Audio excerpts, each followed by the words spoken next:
Hey guys, RCT3 Crashes 100 here, and I'm here with another video about my recent gold dollar purchase, and also one I would like to make a couple of redactions on, for some silly mistakes I made in some of my recent videos.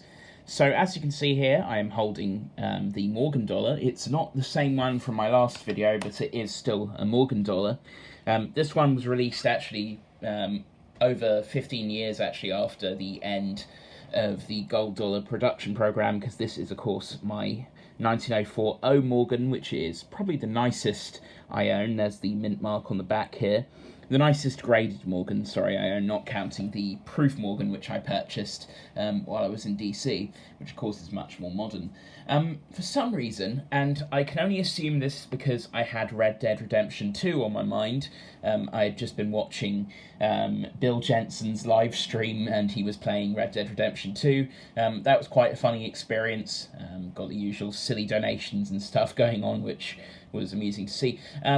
I think I mistook George T. Morgan, the actual designer of the Morgan dollar, with Arthur Morgan, which is a character in Red Dead Redemption 2. I mixed up the names. Bit of a silly thing to do. But in doing this, I remembered that I actually forgot to say something interesting about the Morgan dollar as well. So I wasn't aware of this until fairly recently, but it turns out that George T. Morgan, as the designer of course, the Morgan dollar and a number of other coins too, such as the Columbian Exposition half dollar, was actually a UK expat. And famously, he actually learned under the guidance of William Wyon, which is one of our most famous coin engravers, famous for designing the Una and the Lion coin. Which I actually saw a real example of when I was in DC as well, but I don't know why I didn't take footage of it. So yeah, we're going to put this one aside because there is another little redaction I need to make here. For some reason, in the gold fractionals video I made when I returned from DC, I claimed that the obverse design here, which of course is Queen Elizabeth II by Ian Rank Broadley, was actually Elizabeth I, you know, the Tudor Queen that has been dead for multiple centuries at this point.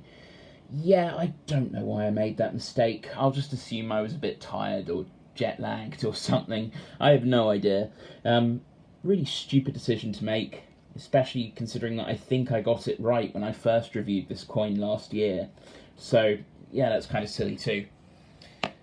So, there are a couple of things I neglected to talk about when I actually showcased this coin. So, of course, this is the Type 1 gold dollar. It was in production from 1849 to 1854, meaning this is a issue from a couple of years in, 1851 of course, during the height of the gold rush. This of course was not the only coin design that Longacre worked on. Of course he worked on the Type 2 and Type 3 gold dollars, but if you're wondering why this design might look a bit familiar, it's because it is a miniature version of a coin that I would really like to own, being of course the Liberty Head Double Eagle, which I'm just going to pull out now using my phone here because I don't actually have one on hand, obviously. This, of course, is a proof 1849 example, which I believe are exceedingly rare. I think this photograph is of a specimen at the Smithsonian. Thank you, Wikipedia, as you can see there. And you can see that these are more or less identical.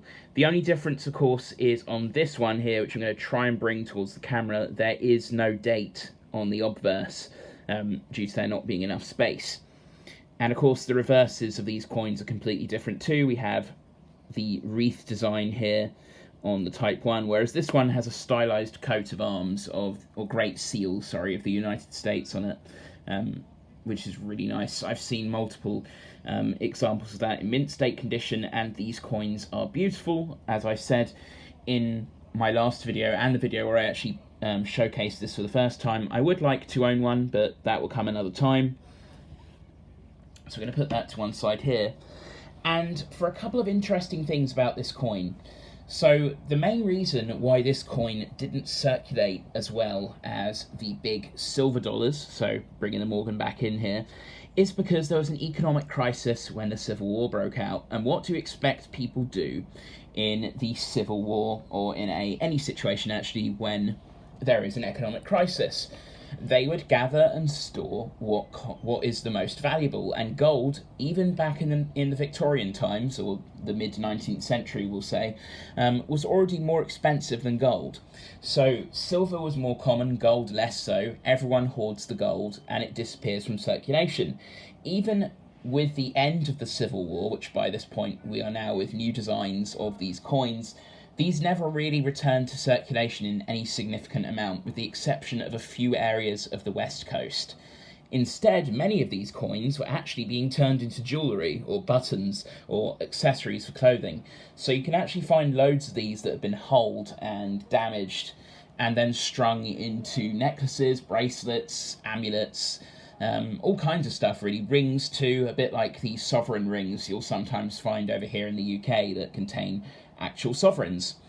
So as a result, this coin vanished from circulation. It kept being produced for quite a few more years after the end of the Civil War, right up to the end of 1889, and then it disappeared.